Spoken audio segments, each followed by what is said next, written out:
Yes, this is a video defending Stolas while it doubles as a video bashing and holding Blitz accountable for his role in ruining Stolas' life.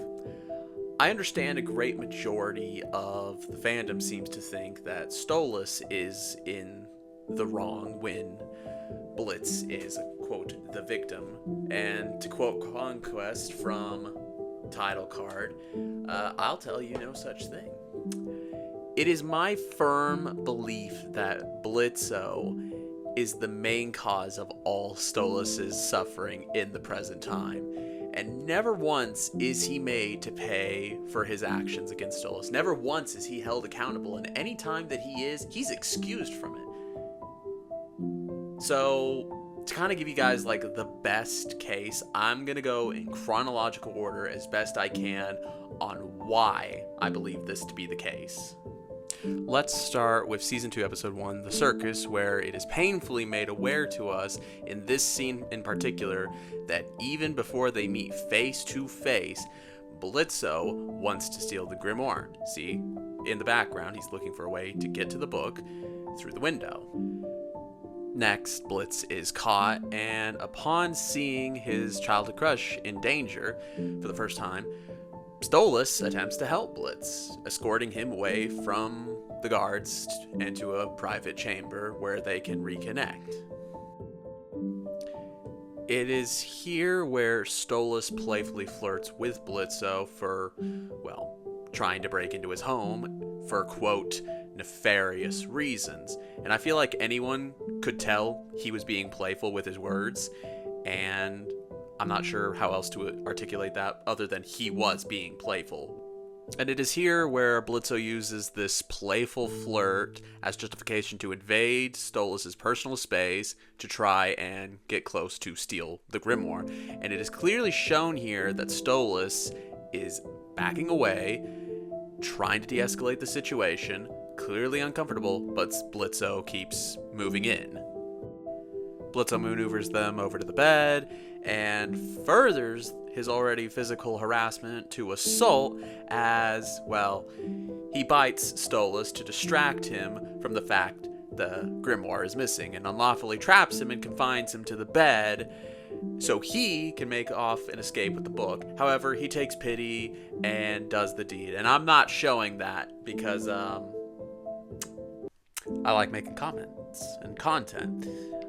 So I feel it important to note here that the enjoyment Stolas displays here can be seen as him being acknowledged by someone who genuinely cares about him for the first time, and more so in a physical sense, considering the story Stella was telling about him only moments prior in this flashback. The following morning, he outs Stolas to his verbally abusive wife, and it is at this precise moment that the dominoes begin to fall all around Stolas, leading him to his eventual destruction at the hands of Blitzo's actions.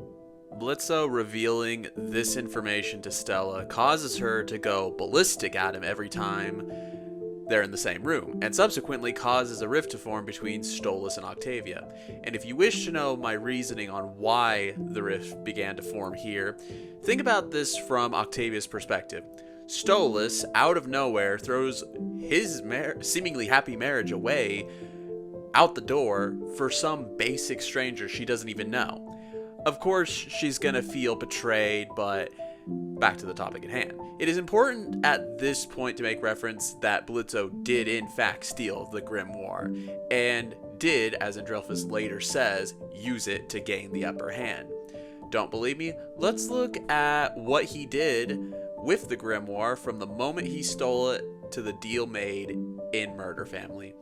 He had the book for enough time and did enough work with the grimoire to finance an office, as seen in Ghost Effers, the flashback portions with Millie. He financed a non-canon ad in the pilot, not sure if there's a canon version or not now, but I thought I'd mention it and make reference to it because maybe there is an actual ad that we don't know about. And finally, financing a billboard as seen in Murder Family. And he built up enough credibility and enough awareness and enough word of mouth that customers come to find him for work. And then, only then, after all that time, does Stolas make the deal with Blitzo and Murder Family. So for several weeks at minimum, to several months at most, Blitz was using a stolen grimoire to gain the upper hand in hell. Which, as we find out in Mastermind, was him breaking some serious rules within the rule of law in hell.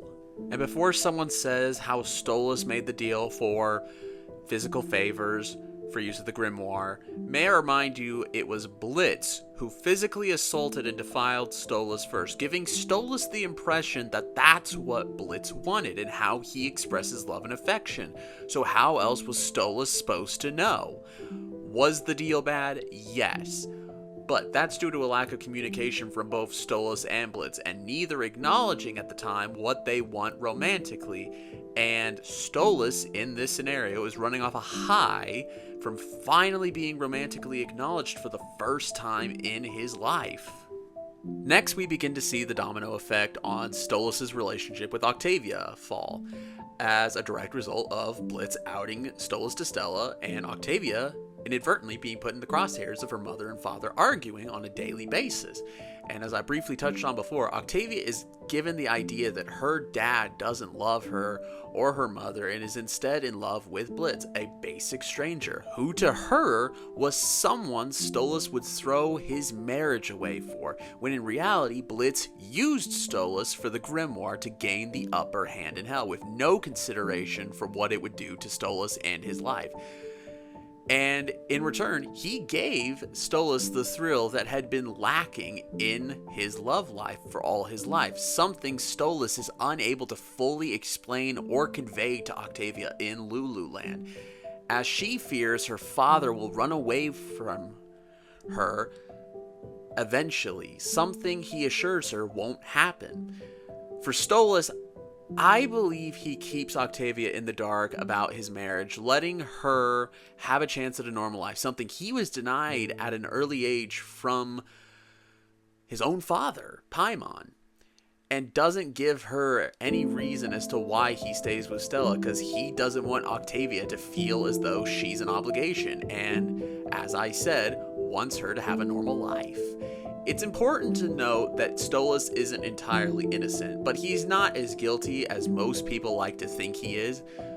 From my perspective, Stolas is someone who has been repressed for most of his life by his father, by his responsibility and obligations to the Goetia, and his marriage to Stella. So to be acknowledged by someone like Blitz, for who, in all intents and purposes, is Stolas' only real friend, and to be romantically given acknowledgement for the first time in your entire life by someone you genuinely care about, that changes you. And I don't think a lot of people understand that. So Stolas' only real crime in all of this is being unable to emotionally convey his wants, his needs, or be honest about the way things are, with fear he'll lose the ones he cares about, Octavia and Blitz.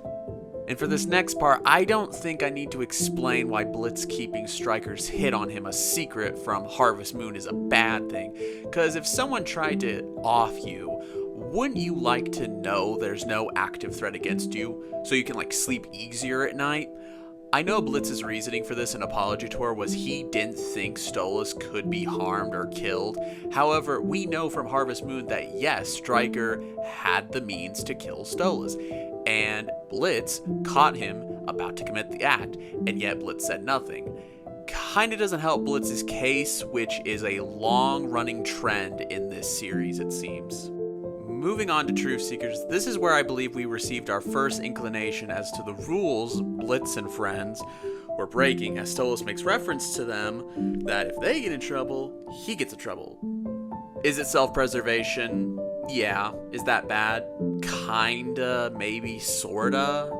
Moving on into Aussies, this is the first episode in release order that I believe gave us the impression that Stolas cares for Blitz in a way that isn't entirely physical. Upon first viewing, it kinda came out of nowhere for me personally, but it doesn't really bother me as much as what Blitz does in this episode. First, he blatantly ignores Moxie's wishes 3 times in a row, and instead of giving them their space, he stalks them on their date. A date that marks their 1-year anniversary, mind you. And for what reason, I'm not entirely sure. I know it's probably to understand something, but I'm not sure what. Nor do I want to speculate at the moment and give him some sort of leeway. Secondly, Moxie had a reservation, which means he and Millie are allowed inside Ozzy's without a hitch, while Blitz is not offered the same courtesy. And why? 'Cause he had no reservation. So what does he do to the bouncer? First, he tries to sneak in. When that doesn't work, he tries to lie his way in. When that doesn't work, he tries seducing his way in. When that doesn't work, he uses Stolas to get in just so he can spy on Eminem. And how did he convince Stolas to go along with it? How else? By lying to him and using the false pretense of a date to get into the club. What he doesn't realize is that Stolas actually cares about him, and being invited on a date like that was something that excited Stolas, getting to spend more time with the one he cares ever so deeply for, in a sense that has nothing to do with their arrangement. Something he slowly begins to piece together in this episode isn't entirely what either of them truly wants. So Stolas falls for Blitz's lie, and they enter the club, only for Blitz to ignore Stolas instead to spy on Eminem. While Stolas sits by clearly confused and nervous, having never been on a date with someone he truly cared for before, in a romantic sense, I mean. When he asks Blitz what he's looking at, he says, "I'm looking at nothing. How about that?" This dismissive behavior is rather rude when you realize that he used Stolas to get into the club, only to ignore him and dismiss him to spy on Eminem, which causes Stolas to be more nervous and more self-aware. Stolas attempts to make an effort, awkwardly as is, asking Blitz how his date went, before building up the courage to ask why Blitz asked him on a date. And before Blitz could answer or come up with an excuse, he's saved by the bell, and in comes Fizzarolli, who Blitz gets all defensive about considering their past. It is in this very first few minutes where Blitz is confronted with his first crush and his messy breakup ex in the form of Verosika. And even while seeing this go down, Stolas doesn't seem to fully grasp just how toxic Blitz is. Stolas is then placed under a thin microscope by Osmodeus, asking if he really gave up his family and everything for Blitz. And it's possibly at this moment that he finally understands his current predicament, and even after the song is over, he tries to comfort Blitz, who pulls away from him, being negatively impacted by the whole thing. When dropping Stolas off, Stolas thanks Blitz for inviting him out, and says despite how everything went that night, he enjoyed spending time together, trying to cheer Blitz up. And Blitz the whole time is acting dismissive despite being the one to use Stolas in the first place. It is here where Blitz acts like Stolas uses him for physical favors, when in reality that's the impression Blitz gave Stolas in their first encounter after 25 years. And I like to mention earlier in the video, I mentioned how else was Stolas supposed to register that.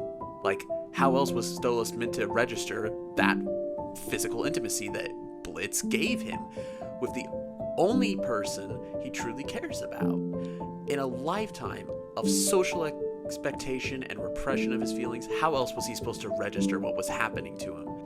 What I think Blitz is doing here is a form of victim blaming, where he thinks to himself Stolas was asking for it, therefore he's responsible, when in reality Blitz is the one who gave him the impression that physical intimacy is how he expresses love.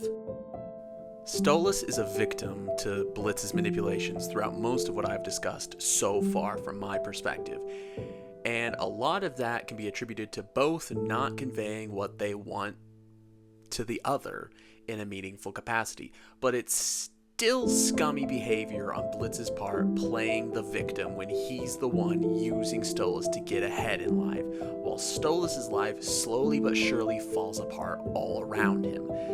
Blitz leaving Stolas there with a dismissive goodnight, and afterwards Stolas breaks down crying, drinking to numb the pain before taking some Belphegor brand happy pills, and realizes and reflects on the time he and Blitz have had together since meeting up again after 25 years, and how it's all a comfortable lie.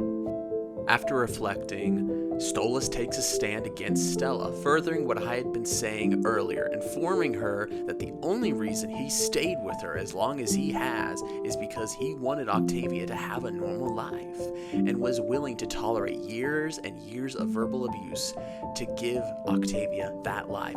And after saying his piece, he finally puts his foot down, saying that they are getting the divorce.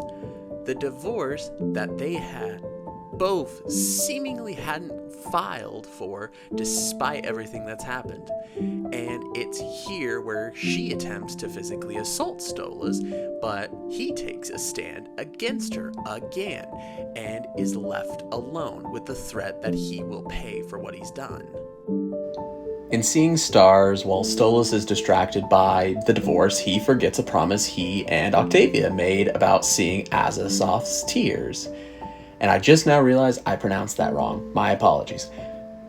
And this is for forgetting the promise he had made her, is a mess up on his part, I will admit. But when he realizes she's gone to Earth, he drops everything and rushes over and wastes no time beginning the search for her.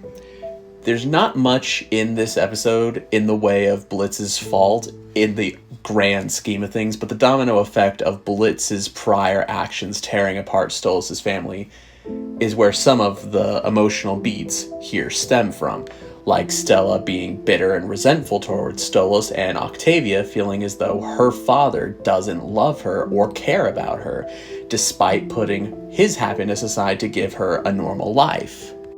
The next episode we see Stolas appear in is Western Energy, where Stella once again tries to have Stolas assassinated by Stryker for being an embarrassment to the Goetia and to herself and her public image.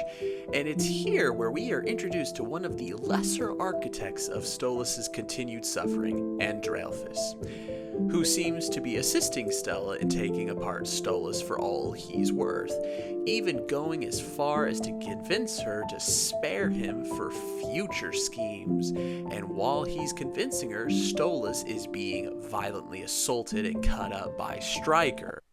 Stolas is of course saved here by the efforts of M&M saving him from Stryker and brought down to a hospital in Slough, where Blitz happens to be. And it's here where he realizes and is informed that Stolas can actually be hurt. And despite all he's done to Stolas and all he's used Stolas for up to this point, he can't even be bothered to visit him in the hospital, despite creating the circumstances and the series of events that landed him in the hospital to begin with. And even when he does reach out and Stolas is happy to see he cares, Blitz, from what we can infer, doesn't even bother to come and visit Stolas. The next time we see Stolas, he is approaching Asmodeus, conveying to Asmodeus how he has found himself with feelings for Blitz, and asks about acquiring an Asmodean crystal for Blitz, something that would allow Blitz to travel to Earth without use of the grimoire, something that would essentially put an end to their arrangement that Stolas has now realized is wrong, and hopefully to give Blitz the choice to be with him without expectation or obligation, something that he makes note to Blitz in Full Moon. It is in Full Moon where Stolas tries to finally convey what he wants and how wrong what they've been doing is.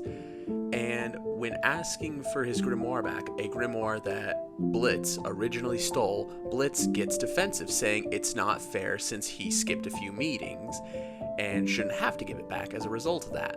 And when presented with the Osmodian crystal in out, and that he no longer needs the book.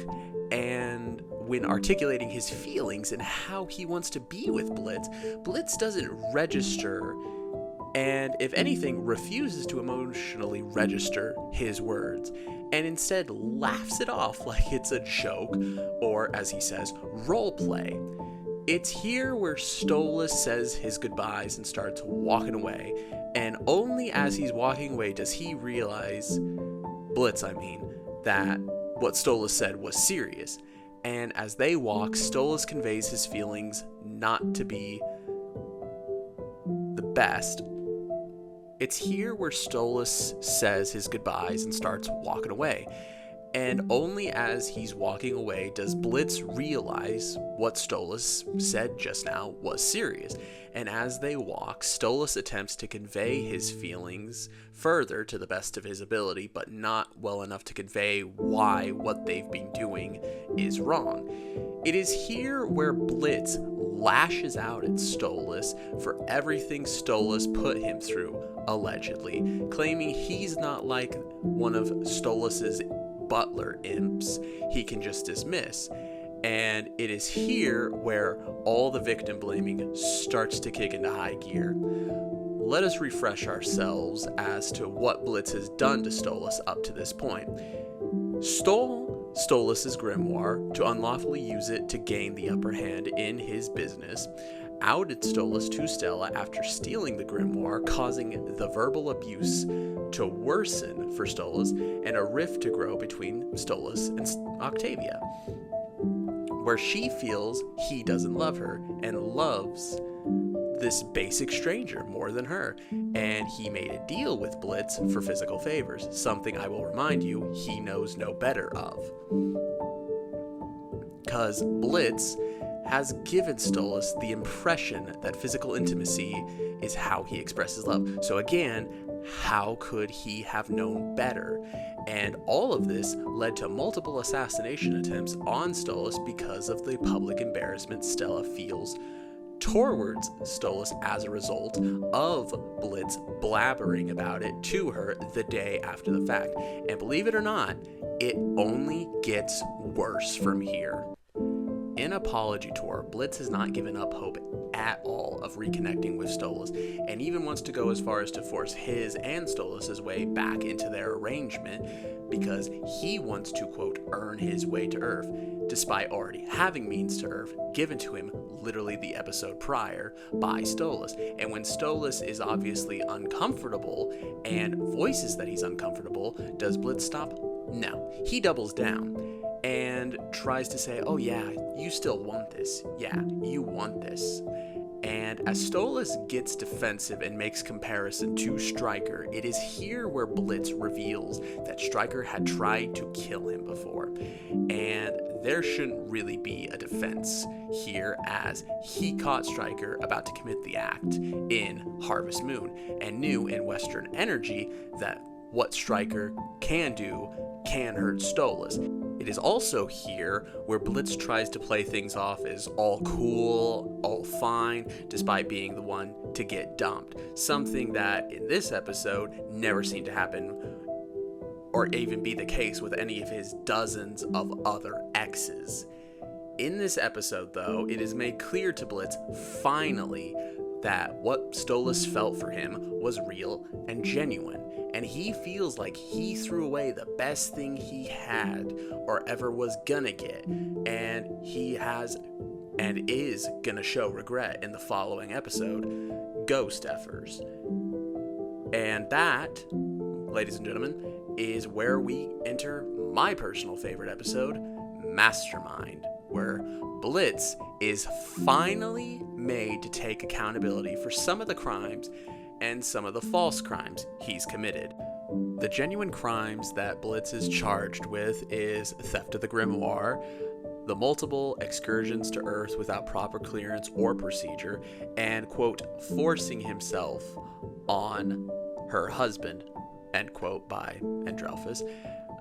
He forced himself on Stolas in the first encounter after 25 years, but didn't seemingly do that in any further interaction as far as we know.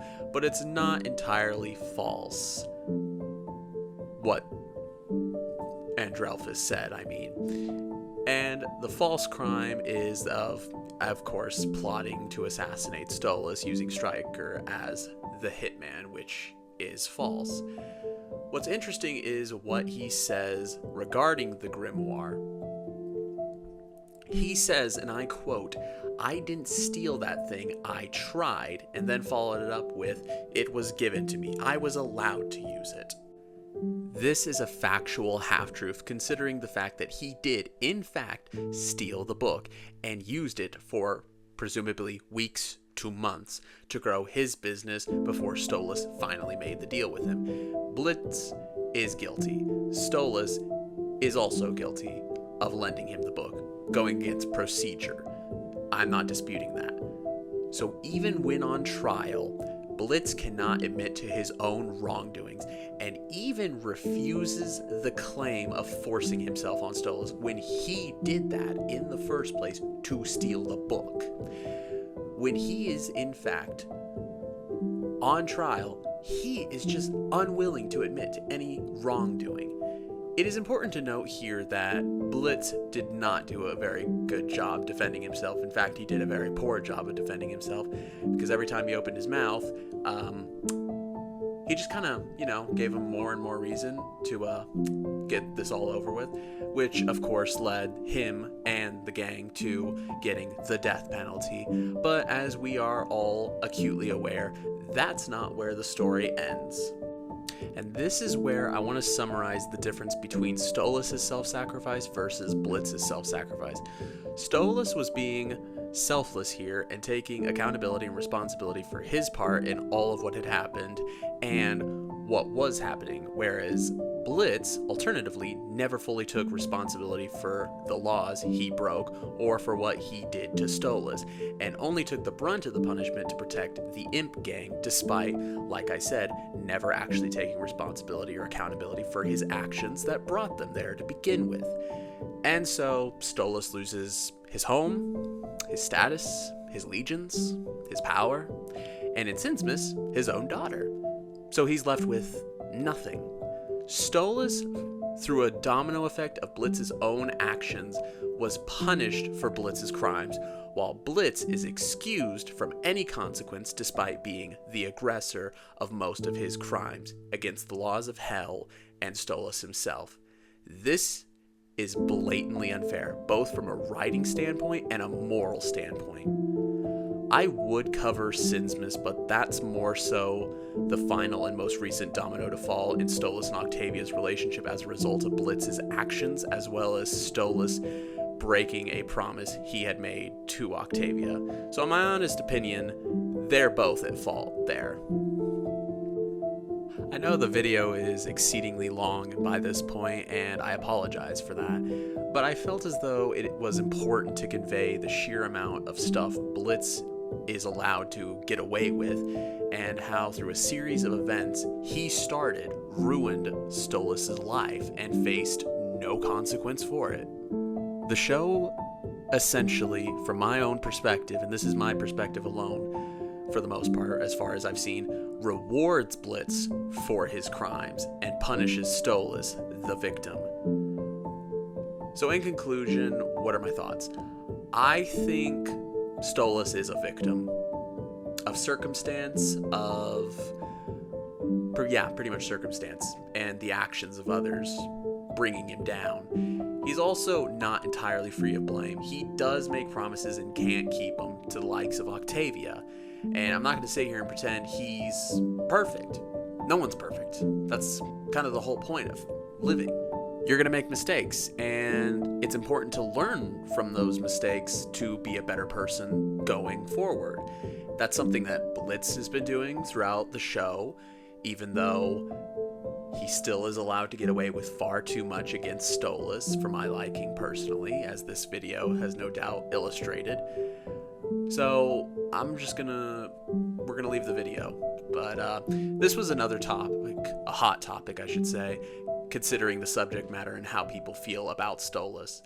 And with the Charlie video, similarly, I hope we can open up a dialogue Feel free to share your opinion in the comments down below, and if you agree or disagree, feel free to, well, comment. And if you're feeling generous, please leave a like and subscribe. And I'll be seeing you again real soon. With that all out of the way, I'll see myself out. Peace.